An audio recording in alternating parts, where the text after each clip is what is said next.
On va attaquer, sujet mobile. Le mobile, un grand sujet aujourd'hui. Le tour de table, donc moi je vais m'occuper d'animer la table ronde, je m'occupe de l'offre mobile chez Smile. Et puis autour de la table, on a Jérôme que vous avez déjà rencontré tout à l'heure pour Easy Publish, Maxime pour Typo3, Arié pour Hippo CMS, Christian pour Magnolia, et puis Amaury pour WordPress. Donc on m'a demandé d'introduire le sujet. C'est très vague le mobile, on se pose encore beaucoup de questions, beaucoup de technos différentes. Donc je vous propose juste de faire un petit rappel des faits, entre guillemets. Voilà, alors c'est pas moi qui le dis, c'est Morgan Stanley. En 2014, Internet sera majoritairement mobile. Ça veut dire quoi? Qu'en 2014, il y aura plus d'accès à l'Internet via des mobiles que via des ordinateurs traditionnels. On ne parle pas de volume, on ne parle pas de quantité de données, on parle vraiment de nombre d'accès. En France, je pense que vous ne voyez pas forcément les chiffres, mais en France, on a 20 millions de mobinautes à fin 2011. Un mobinaute, ça va être un utilisateur de smartphone qui s'en sert pour aller sur Internet. Et puis dans le détail, c'est du déclaratif. On a 2/3 de ces utilisateurs qui affirment utiliser des applications pour aller sur Internet, aller chercher du contenu, aller faire des transactions. On a 90% qui affirment avoir déjà consulté un site web optimisé ou non. Il y a beaucoup de retours des consommateurs qui se disent « il n'y avait pas de version mobile, c'est pas bien, j'ai pas réussi à accéder à mes informations ». Et puis autre info intéressante, le mobile reste allumé 17 heures sur 24 en moyenne et reste à côté de chacun de nous 24/24. Je ne sais pas si vous arrivez à lire « If you can read this, somebody stole my iPhone ». Par contre, donc c'est un environnement en croissance. Un environnement, c'est une vraie révolution. Beaucoup d'aspects originaux et spécifiques. L'environnement est très mouvant, il est très fragmenté. On parle toujours de tactile. Il y a plein d'approches et de technos différentes. J'ai juste retenu trois points. Évidemment, la question des OS. On a encore aujourd'hui 4 OS majeurs qui se battent. Alors, on va mettre Android et iOS en tête, ce qui pose vraiment des problèmes pour les applications, mais aussi pour les sites web avec des navigateurs qui ne sont pas encore tous compatibles. L'autre, l'éternel débat, appli web mobile. Alors la réponse, elle est vite tranchée, c'est que ça dépend des usages. Donc on ne va pas refaire le débat dessus, mais on va attaquer aussi le sujet par la clé des usages. Et enfin, des sujets, des mots à la mode, HTML5, CSS3, les web apps, s'il faut faire des gabarits dédiés, s'il faut faire du responsive design, plein de sujets comme ça. D'ailleurs, sur ces sujets, sur le responsive design, je voulais faire un petit focus pour être sûr que tout le monde, je pense, j'estime qu'ils vont en parler, donc je voulais juste faire une petite mise au point pour que tout le monde soit à peu près OK sur le sujet. Alors le responsive design, en gros, c'est un ensemble de principes et de techniques pour faire en sorte qu'un écran, une page web et son contenu s'adaptent automatiquement à la taille de l'écran. Donc on n'est pas sur une détection du terminal, on est bien sur une détection de la taille de l'écran. Un exemple ici, ça c'est le site de Sony. Vous voyez à gauche la version web. Si vous regardez en dessous de la première image de fond, on a en dessous, en gros, 4 colonnes de contenu, la première étant doublée. Sur la deuxième image, c'est le même site, j'ai simplement réduit la taille de mon navigateur, j'ai une version tablette où j'ai plus que 3 colonnes de contenu. Sur la version de droite, on est sur la version smartphone, j'ai toute l'interface en haut et tous les menus de navigation qui ont été regroupés dans un autre menu déroulant et tout le contenu qui est décrit sur une seule colonne. Voilà en gros l'idée du responsive. Quelques contraintes simplement, c'est qu'on parle donc d'une seule page web, donc une page qui va s'adapter à tous les contenus, donc forcément une seule contribution, ce qui peut être un avantage, une seule administration, un seul hébergement, une seule URL, mais ce qui veut aussi dire que tous les contenus affichés sur une version web seront aussi téléchargés grosso modo sur la version mobile. Donc on a parlé de performance avant, je pense que ces messieurs vont avoir aussi des réponses à nous donner là-dessus. Et enfin, c'est pas parce qu'on a une seule page finalement à monter en termes d'HTML qu'on a un travail plus simplifié. Sur le travail d'ergonomie, on va être obligé d'avoir la réflexion dès le début sur le mobile pour ensuite partir sur une déclinaison tablette et ordinateur. On parle souvent de mobile first. Donc faire du responsive, ça impose une vraie démarche de, si je pouvais dire, d'élagage dans le contenu et de simplification des contenus. L'idée de cette table ronde était d'entrer pour une fois par les usages et pas d'avoir une description ou une liste à la prévère des technos. Donc je vais demander à nos intervenants de réagir sur chaque situation d'usage. Et j'ai pris basiquement les typos de Google. Vous les connaissez certainement, il y a le Urgent Now, le Board Now, le Repetitive Now. auquel on ajoute une quatrième typo. Hop. Donc le Urgent Now. Situation d'usage, je suis dans la rue, j'ai besoin d'une information très rapide. J'ai envie de dire que généralement, je vais aller faire une requête Google ou je vais aller sur un site que je connais déjà. Donc il me faut une info rapide, contextualisée, qui répond à un besoin spécifique en mobile.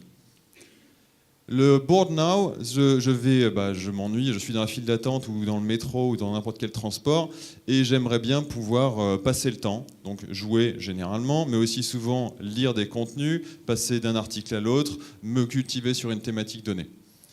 Vérifier, checker, on est dans le Repetitive Now, là on va être sur de l'information dite chaude. On va avoir envie d'avoir très vite une actualisation de ce qui se passe. Typiquement, en ce moment, il y a eu Roland Garros, il y a le foot, donc j'ai envie d'avoir des infos rapides et actuelles. On va aussi être dans le cas d'usage récurrent.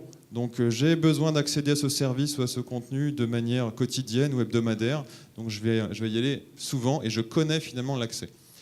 Et enfin, le éditer-créer est assez particulier. Je ne sais pas si forcément on aura le temps de l'aborder, mais ici, on est dans le cas où j'ai quelque chose à faire, à créer, donc prendre un billet de train ou remplir un formulaire, et malheureusement, je n'ai que mon mobile pour le faire.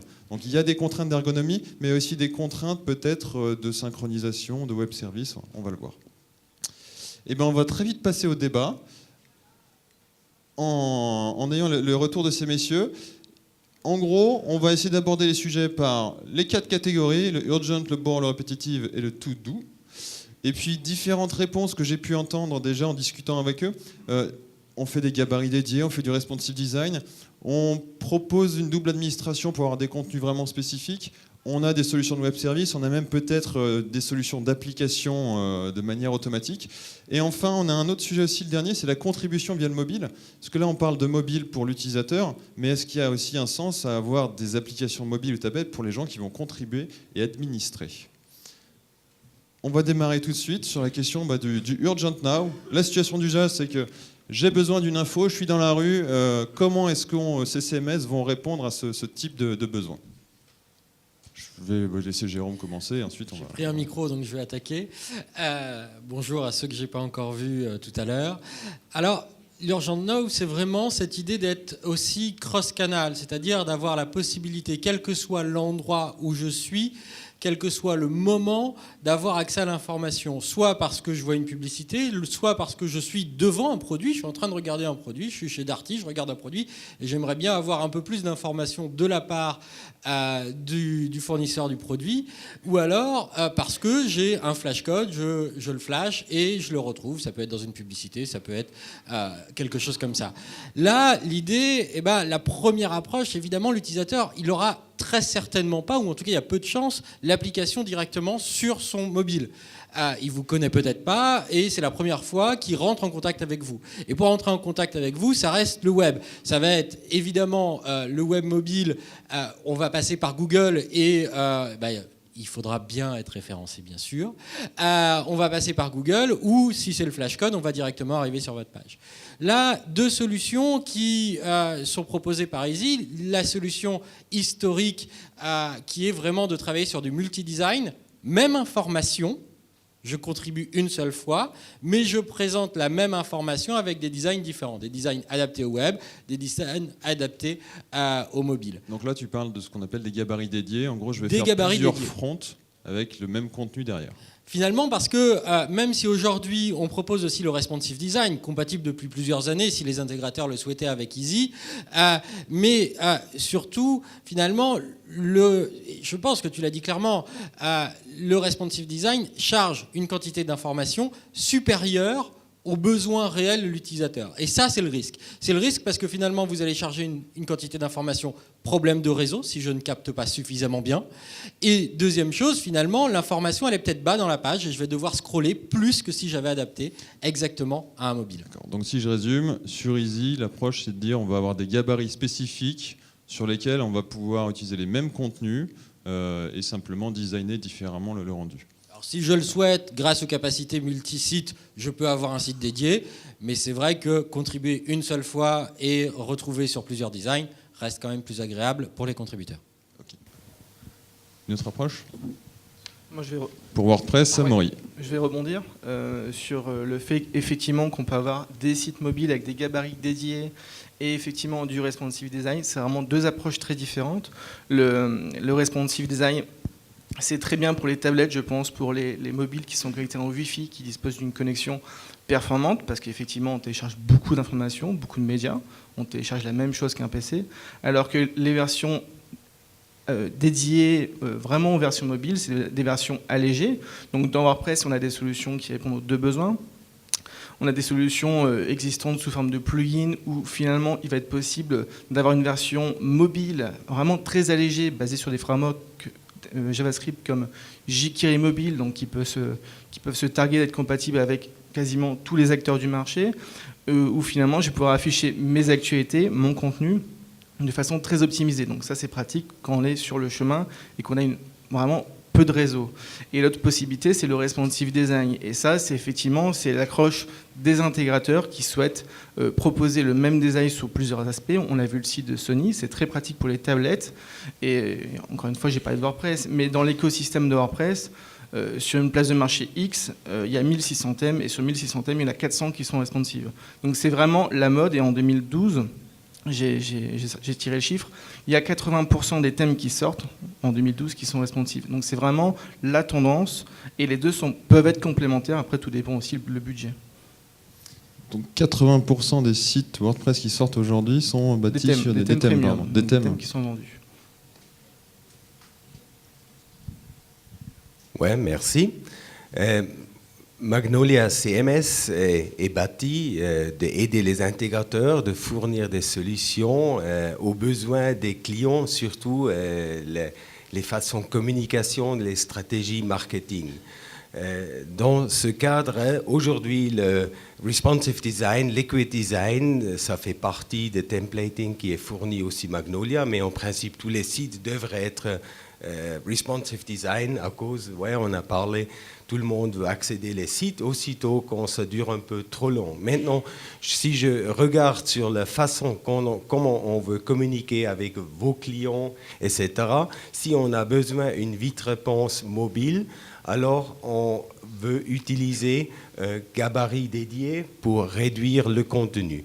Avec Magnolia CMS, en principe, le gabarit dédié, ce n'est pas un gabarit séparé, c'est lui-même un gabarit responsive design, où on dit telle partie de la page va être fournie sur tablette, mais pas sur un petit smartphone, et l'autre, mais oui, sur un grand browser.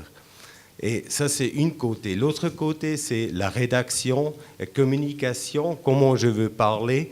Et peut-être on a un contenu est différent si je le visite avec une tablette ou browser ou un smartphone.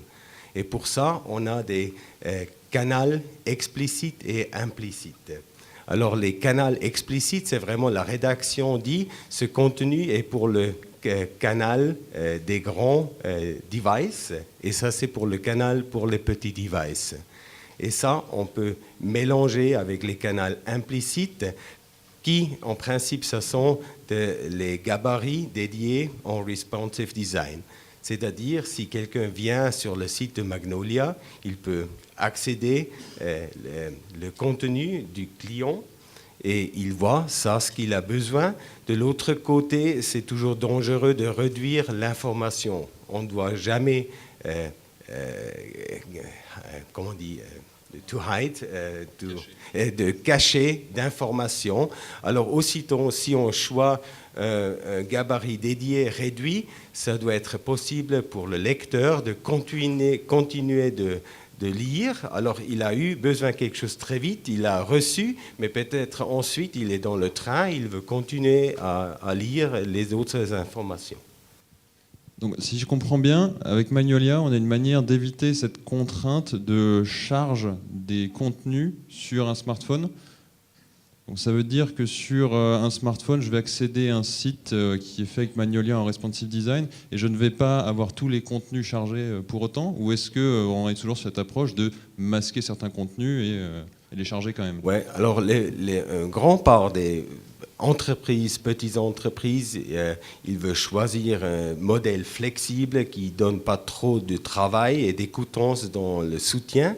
De l'autre côté, comme un client de, par exemple, la Navy.com, c'est sûr qu'ils, pour leurs besoins, ils ont même créé un canal séparat avec du contenu qui est lié. Alors on a contenu grand et contenu petit, car c'est vraiment pour eux c'est stratégique d'avoir, comme on dit, tous les jeunes, ils sont mobiles, ils vont accéder à la site de Navy.com seulement mobile, plus par le browser.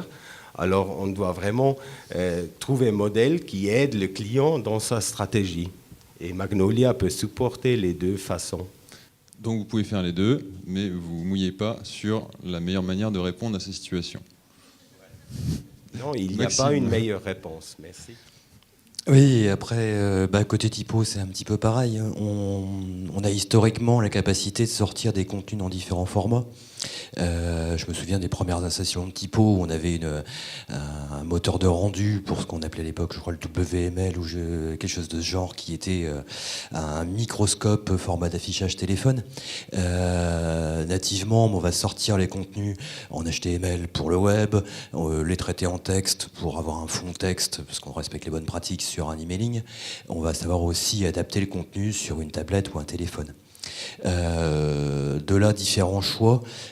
Sur l'urgence, on a fait l'expérience un peu à nos dépens, on parlait tout à l'heure de la charge, sur des sites de fédés sportives où on se rendait compte que le dimanche, après les compètes, on avait une charge monstrueuse, et dans Google Analytics, on voyait clairement que c'était du mobile. C'est les gens qui sortent de la compète, qui voient ce que le club d'à côté a fait, qui veulent voir ce que le club d'à côté a fait, et qui se tapent les 3 pages pour arriver aux pages des résultats.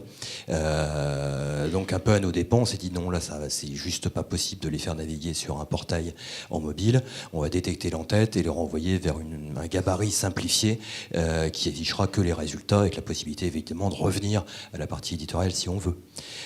D'autres clients plutôt dans la presse, donc évidemment personne n'a envie de saisir en double ces contenus. Dans la presse, on nous demande de sortir un flux XML que le développeur iPhone va rattraper pour afficher dans une appli iPhone ou Android.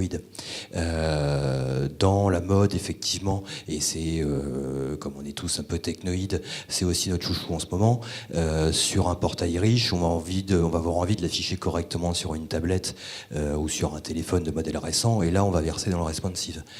C'est effectivement des cas d'usage sensiblement différents, et peut-être aussi, alors là on va déborder de la technique, une logique éditoriale différente. Est-ce que j'écris de la même manière pour quelqu'un qui est assis confortablement dans son fauteuil devant un 21 pouces ou pour quelqu'un qui veut l'info dans le métro?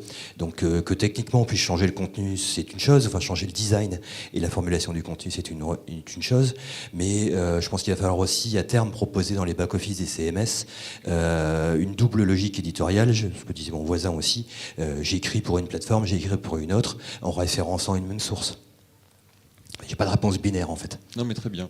J'ai bien aimé l'exemple de fédération sportive, en effet, adapter vraiment une page à la requête la plus systématique et laisser quand même le choix à l'utilisateur pour revenir sur le contenu d'ensemble. Arié pour Hippo, en anglais. Merci bien. Je m'excuse pour ma langue. Je ne parlais pas français très bien. So I'll do this in English if that's okay, yes. And then you'll do translation. Great. So Hippo CMS really is a content platform where we have a very strict separation between the storage of the content and the presentation, how it is being rendered out.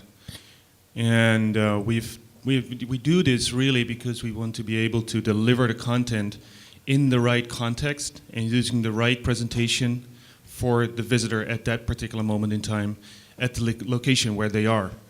So to respond to the 4 different types of people that you have there, basically in Hippo they would, they're the same person effectively in different contexts. So someone might be, in an urgent now phase in the morning, but a little bit bored in the evening, for example, and that changes, the way, what they expect from your web property. So with Hippo, what you can do is you can optimally personalize the experience for your visitor based on the context where they are. and I think that's the core. When it comes to things like responsive design,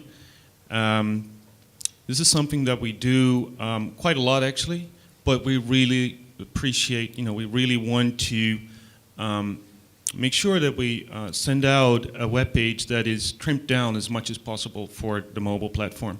So these are things that Hippo naturally does server-side as part of that context-aware content management engine. This point is interesting. Can you just explain it a bit? Je pense que tout le monde parle anglais, hein. Je ne vais pas tout traduire, mais ce qui m'intéresse dans ce qu'a dit Arié, c'est que même sur du responsive design, il semblerait que sur Hippo, le serveur puisse limiter finalement de charger pour rien des pages mobiles. So server side, you can optimize the data sent to the mobile. Yeah. So server side, we know a lot about the visitor. We build up a profile of whoever is on our site, so we have as much information as possible, and then we use that to generate, a smaller version if they're using a mobile site or a mobile browser, or a bigger one, or a little bit different layout and a different set of content. This is what we call context aware, but it's mostly server side. Yeah. Thank you. Sur le board now, j'étais plutôt dans l'esprit de je suis dans le métro, je veux accéder à des contenus. Donc clairement, on va devoir parler de situations sans connexion. Sur le mobile, c'est l'une des caractéristiques. Je voulais savoir si vos CMS permettaient finalement d'envoyer les contenus vers des applis qui seraient ensuite capables de les stocker localement, de les synchroniser. Est-ce que vous aviez comme réponse sur cette situation-là de, disons, je suis dans le métro, je n'ai pas de réseau et je voulais quand même avoir du contenu? Oh, je peux répondre, bien qu'en bon provincial, on a des transports en commun qui captent la 3G. Typiquement, là, ça va être le cas effectivement d'applis alimentées via un flux XML qui permettent de stocker les données dans la mémoire du téléphone. Après, c'est vrai que dans un mode web déconnecté, ça suppose que l'utilisateur ait fait son petit panier de lecture avant, ce qui est effectivement un cas problématique. Donc sur Typo, on peut exposer tous les contenus via des web services, des flux. Enfin, typiquement, l'utilisation qu'on en fait le plus généralement, hormis commentaires ou remontées de distribution, c'est simplement une sortie native prévue dans Typo, un formatage XML, comme on peut avoir un formatage HTML dans ses différentes versions. J'ai l'impression que pas mal de gens sont... Non, mais effectivement, je reprends les propos, c'est vraiment le principe, exposer en fait finalement les données aux applications mobiles, et pour y parvenir, en fait, il faut simplement exposer ces données via des formats. On parlait du XML, c'est pas forcément le plus utilisé parce qu'il est quand même très verbeux, il est volumineux, donc pour les performances, ça peut être bloquant. On utilise aussi beaucoup le JSON pour, en tout cas, des applications mobiles. Dans le cadre de WordPress, il suffit de rajouter finalement à la fin de chaque URL/feed, F-E-E-D, et finalement tous les contenus sont exposés nativement via des flux RSS. Donc ça permet simplement, sans développement, nativement d'accéder à toutes ces données via des flux RSS. C'est pas suffisant pour une application mobile parce que généralement on veut récupérer des contenus sélectifs, mais c'est vraiment, je pense, n'importe quel CMS, ça commence à vraiment être natif comme type de fonctionnalité d'exposition. Jérôme. Oui, je pense qu'on a une approche similaire. Depuis de longues années, on a un certain nombre de clients qui utilisent des applications iPhone, qui ont mis en place des applications iPhone ou Android un peu après. Dans les toutes premières applications françaises sur l'iTunes Store, il y avait par exemple la version de Premiere qui était basée sur du Easy Publish et qui dialoguait grâce à ce moteur de rendering et cette séparation fond et forme au départ et un rendering XML. Depuis maintenant à peu près 2 ans, on a mis en place, parce qu'on a voulu standardiser, industrialiser le travail fait par les intégrateurs, on a mis en place une API REST, donc une API standardisée qui permet de dialoguer en JSON ou en XML selon le choix, avec n'importe quelle technologie, parce que c'est ça aussi qui est important, que ce soit du flux XML ou du flux JSON, c'est pas simplement de dialoguer avec une application smartphone iOS ou Android, Windows Phone, c'est finalement de dialoguer quelle que soit la technologie externe de manière sécurisée. C'est aussi important, pouvoir faire en sorte que l'utilisateur se connecte. Il va se connecter si on a besoin d'avoir des contenus masqués ou pas. Il récupère l'information avec, au besoin, des filtres personnalisés et si on le souhaite, faire en sorte que l'application ainsi développée stocke aussi pour pouvoir le lire dans le train ou autre. Maintenant aussi, on parle de web app HTML5 capable aussi de faire du local storage et faire, ne serait-ce qu'en HTML, du stockage de l'information. C'est ce que font les applis de mail de Google, entre autres, en HTML. Elles sont capables de stocker sur le navigateur. On n'a plus forcément besoin d'une application, mais l'application reste quand même l'approche peut-être la plus complète encore aujourd'hui, ou en tout cas celle qui est le plus accessible pour l'instant sur les smartphones et qui a tendance à plaire à l'utilisateur qui veut revenir, c'est un peu le sujet d'après, mais qui veut revenir sur l'information, qui veut prendre le temps de consommer, stocker et lire dans le train, pourquoi pas, avec des applications natives, des applications comme on peut avoir d'App Factory avec de véritables fonctionnalités directement en ligne qui permettent de créer des applications iOS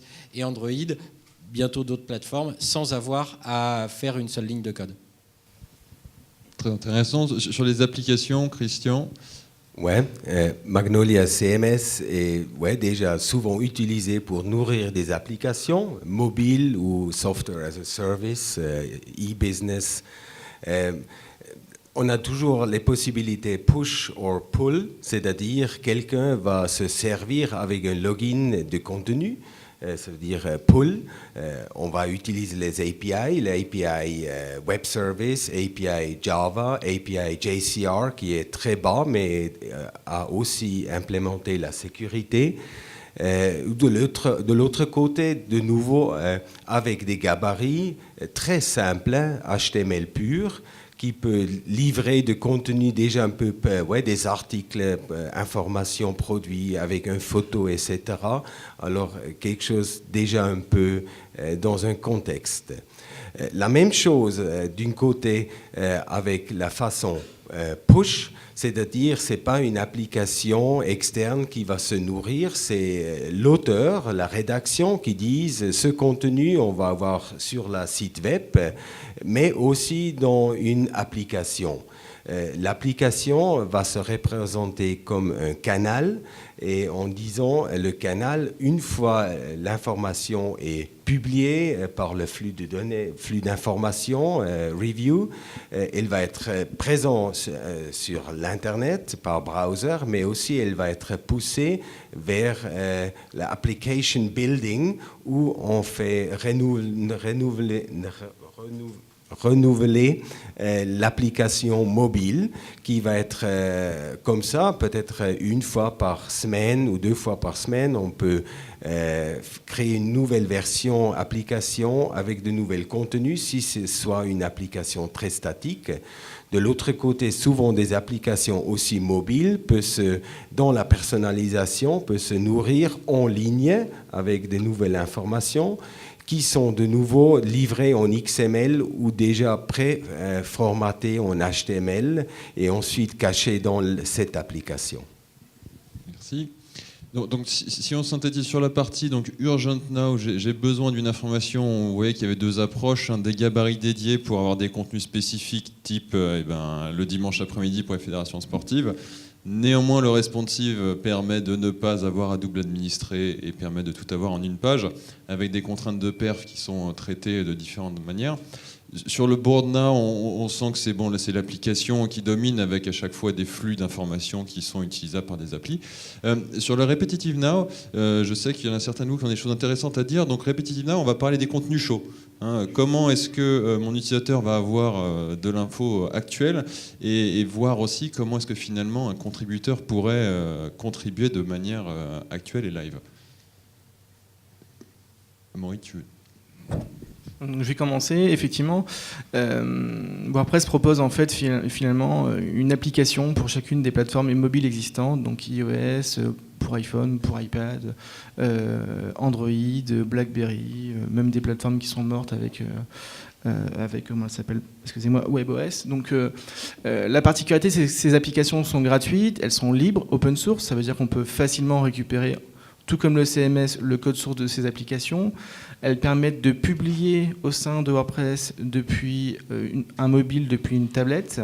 Donc là, on est sur des applications de contribution. C'est ça. On n'est pas sur le lecteur, on est sur je suis le contributeur d'un site, et là, en live, je veux prendre une photo, la publier sur mon site. J'ai donc des applis pour le faire. Ouais, je vais un peu vite.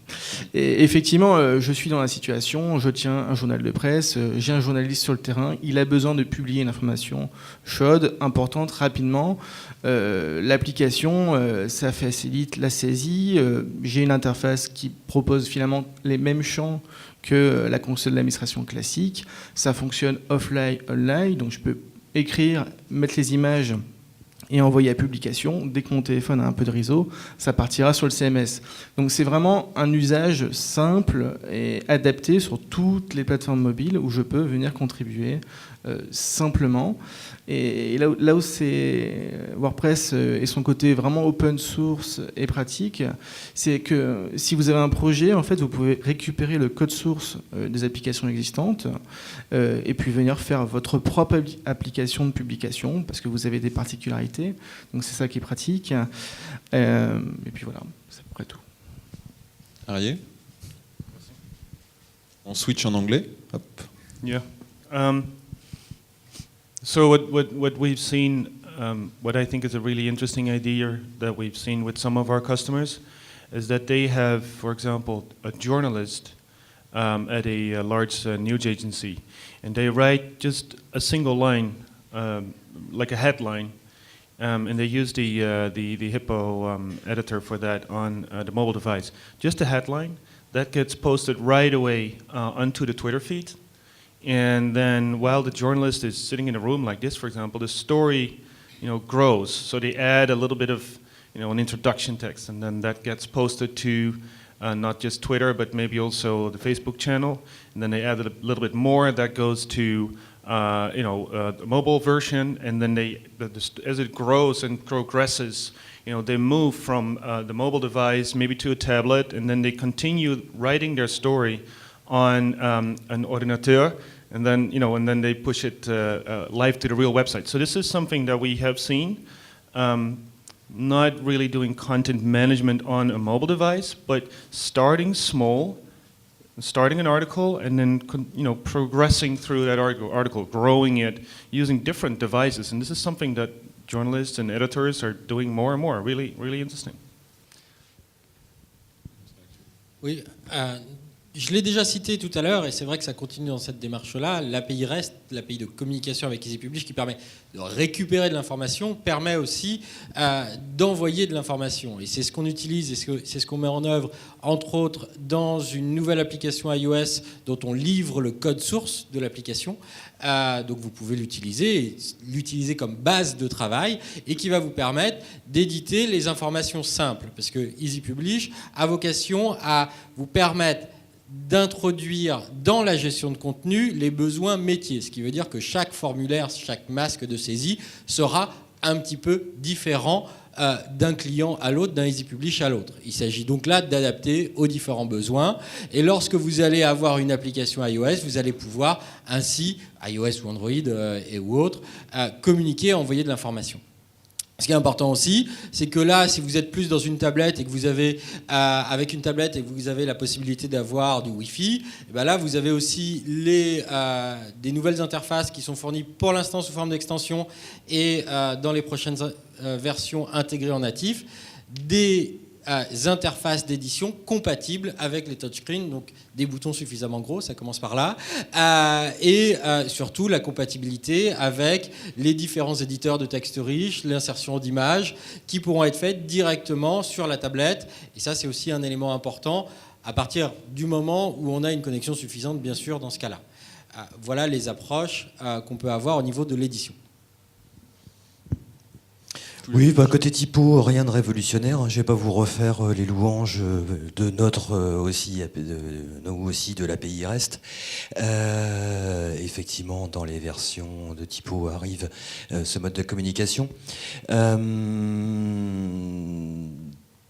Historiquement, sur des portails de presse, on a aussi pallié au manque d'équipement des pigistes ou des journalistes sur place en mettant des astuces de communication, mais là c'était plus de l'ordre du bidouillage, je dirais, de pouvoir envoyer, quand on est en Chine ou autre, avec un accès un peu difficile, un mail avec son papier, les images en pièces jointes et remonter un flux de news. Personnellement, j'aurais tendance plus à voir ce mode de communication pour l'utilisateur.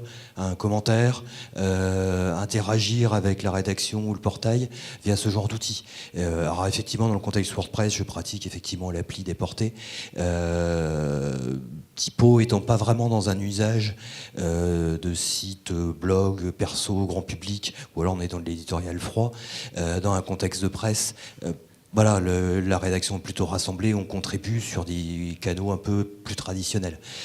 Par contre, là où je pense qu'il y a des choses à inventer, c'est tout ce qui est de l'ordre de l'interaction utilisateur. Là, on parle beaucoup de contenu. Est-ce que demain, on va aller acheter via nos tablettes, commenter, interagir de manière un peu plus riche avec elle? Et là, je pense qu'il là, pour le coup, il y a des choses à inventer. Tu peux enchaîner, tu viens d'introduire le dernier thème, qui était le to do now, donc justement cet aspect contribution. Vous avez déjà bien répondu en partie en expliquant que les API allaient dans un sens et dans l'autre. Est-ce qu'il y a aussi d'autres éléments que vous ajoutez? Moi, je me pose notamment des questions sur, dès qu'il s'agit de remplir des formulaires ou de saisir du texte sur un mobile, on est très embêté, c'est compliqué, même si les claviers sont bien faits. On a pas mal de petites bidouilles, hein, comme on dit en ergonomie, qui vont être les masques de saisie ou d'avoir de l'autocomplétion, ce genre de choses. Je ne sais pas s'il y a des choses particulières à envisager d'un point de vue du CMS pour aider finalement l'utilisateur à se servir de ce type de formulaire. Il y a déjà une première chose qu'il est important aussi de souligner, c'est l'utilisateur lui-même. Est-ce qu'on le connaît? Est-ce qu'on ne le connaît pas? Qu'est-ce qu'on l'autorise à faire?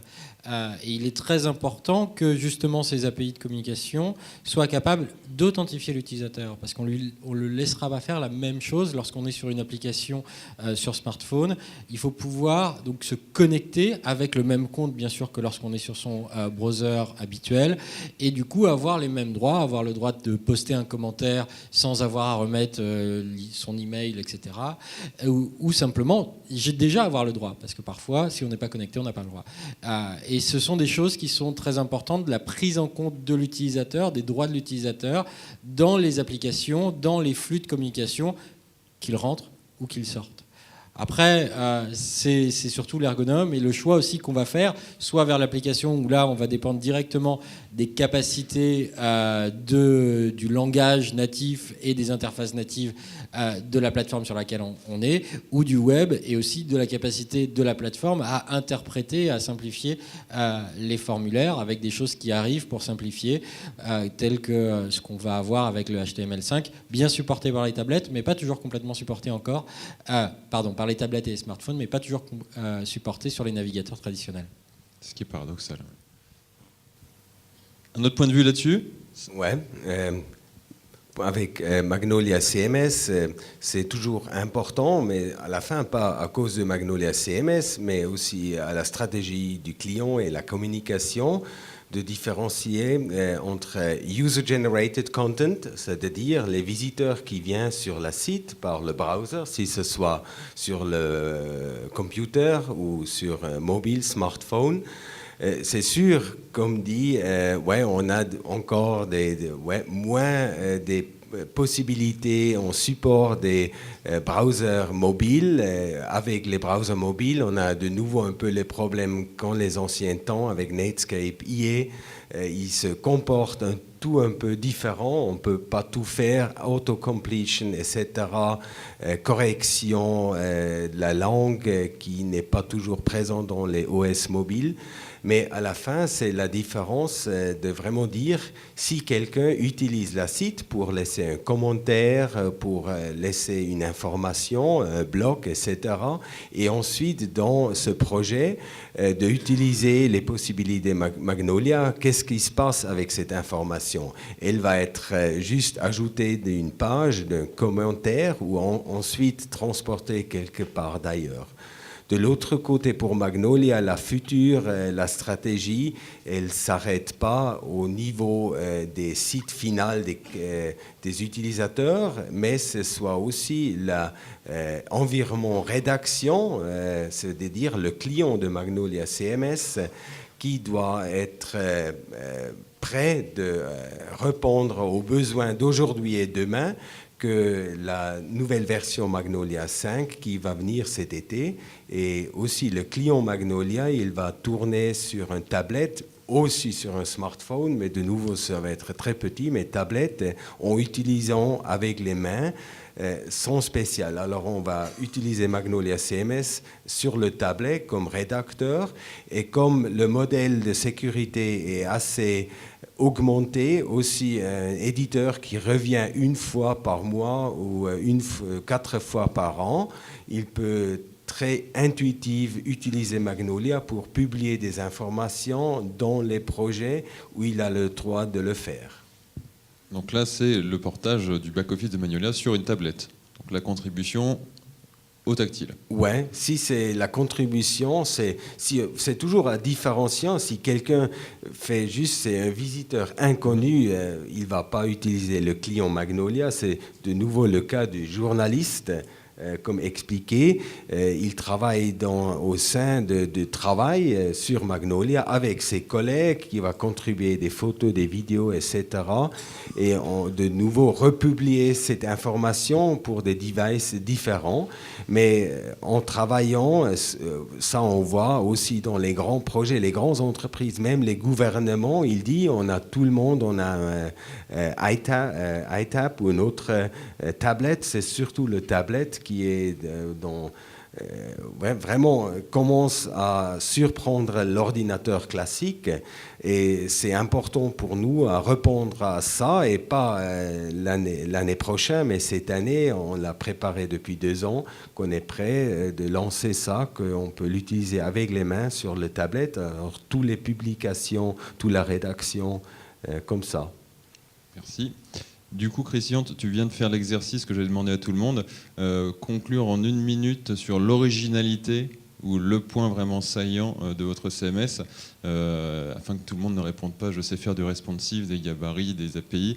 Voyons voir s'il y a une chose vraiment particulière qui sort du lot. One conclusion in 1 minute on what's very hype and original in Hippo. About mobile? Yeah. I think mobile, it's part of a larger theme that we call personalization, the ability to deliver content in a form that works for your audience. And I think it's important not to focus on mobile today too much, but to think about how you are going to create your content so you can actually use it on mobile, on a tablet, or any of the upcoming devices, because the world is changing so quickly. What you really need to do is you need to make sure that you get out of the traditional web page content management, and we should go to real content management. And that's exactly what Hippo CMS does, of course. So, thank you. Concernant la solution WordPress, elle répond à la problématique mobilité vraiment nativement sur 2 aspects. La première, c'est la console de l'administration qui est complètement responsive et complètement fluide, donc qui fonctionne déjà à l'heure actuelle sur les tablettes sans trop de problèmes. La version 3.4 qui est sortie hier améliore tout ce qui est glissé-déposé et vraiment l'usage tactile de la console de l'administration. Le deuxième aspect que j'avais évoqué, c'est effectivement les applications mobiles pour contribuer, donc sur l'ensemble des plateformes. Ça fait 2 points. Donc voilà, ça fait 2 points. Et donc ça, c'est vraiment la partie contribution pour les personnes qui vont écrire du contenu sur le site. Pour la partie lecture, c'est des solutions classiques, c'est-à-dire des thèmes responsive, des thèmes spécifiques au mobile. Et pour le coup, c'est pas vraiment spécifique à un CMS, c'est des techniques vraiment transversales à l'ensemble des outils. Le responsive, c'est du CSS et du JavaScript. Et sur ces fonctionnalités-là, donc vraiment la partie grand public, WordPress n'a pas de spécificité. Les intégrateurs HTML de métier seront faire sans contrainte. Christian, une originalité, un point saillant.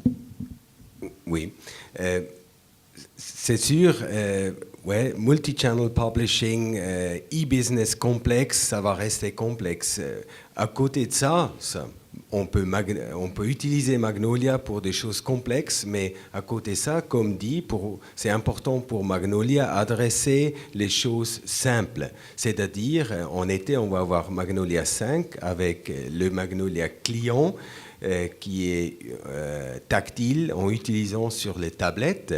Et assez pragmatique, dans le templating kit d'aujourd'hui, on a introduit le responsive design, prêt à utiliser sans vraiment penser comment responsive design fonctionne. Et comme ça, on peut monter assez vite des sites simples. Maxime ? Pour ma part, je répondrai aussi un peu au-delà du mobile. Je pense que la force de Typo, c'est d'être avant tout un atelier de développement qui permet d'exposer du contenu de manière multicanale, outre le mobile. J'avais un exemple en tête d'un client qui, sur son intranet, a sa partie CMS éditoriale, on diffuse l'info, RH, social de l'équipe.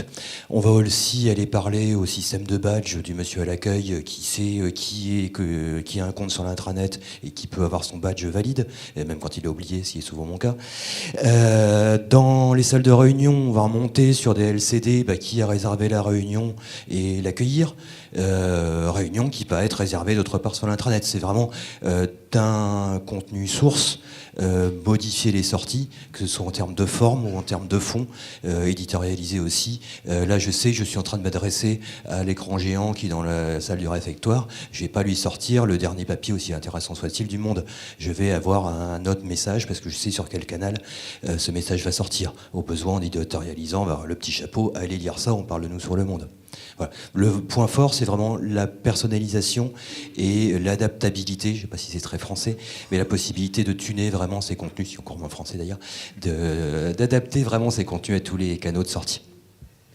Et Jérôme ? Je rejoins pleinement ce qui a pu être dit par mes confrères de Typo et d'Hypo en particulier. On a quitté le monde ce qui s'appelait à un moment, ce qu'on appelait le WCM, le Web Content Management, depuis un bon moment maintenant. Easy a été conçu initialement sur l'idée de gérer du contenu. D'abord, on gère de l'information. On gère de l'information qui va être adaptée au métier. Et après, le web n'est qu'une des formes de restitution, et aujourd'hui il est déjà multiple parce que c'est le web mobile, c'est le web traditionnel, ce sont les applications, ce sont d'autres sites web, ce sont d'autres applications de bureau qui viennent interagir avec les CMS. Donc on s'intéresse avant tout à l'information, à la manière dont on la stocke pour ensuite pouvoir la restituer, peu importe le mode de sortie. Et si on doit souligner un point aujourd'hui sur les capacités mobiles, avec les nouveautés d'Easy Publish, la dernière version, je soulignerai l'App Factory. L'App Factory, c'est permettre à nos clients Easy Publish Enterprise de créer directement en ligne des applications, c'est-à-dire que vous passez par votre navigateur web, vous créez, vous décidez les fonds d'écran, vous décidez les menus, vous décidez dans chaque menu quelles sont les informations de votre site qui vont remonter. Tout ça va générer des applications au code natifs que vous pourrez prévisualiser avant de les envoyer sur les différents App Store, que ce soit de Google, d'iTunes, etc. Et ça, c'est très important. C'est une démarche d'industrialisation. C'est un des thèmes aussi un petit peu plus tard. L'industrialisation, là, c'est l'industrialisation mobile, permettre à partir d'un Easy Publish qui gère un ou plusieurs sites de générer des dizaines d'applications mobiles sans avoir à faire une seule ligne de code mobile. Évidemment, ça, c'est pour les sites et les applications de consommation d'informations et de partage. On va pouvoir partager Facebook et autres. Et lorsqu'on va avoir des besoins plus spécifiques, plus métiers, on a des propositions d'exemples d'applications qui sont en téléchargement. Merci. On est en retard. On va quand même prendre 2 petites questions, ou 3. Et s'il n'y en a pas, on va les manger. Ils ont faim, peut-être. Eh bien, très bien. Merci beaucoup. Et merci aux intervenants.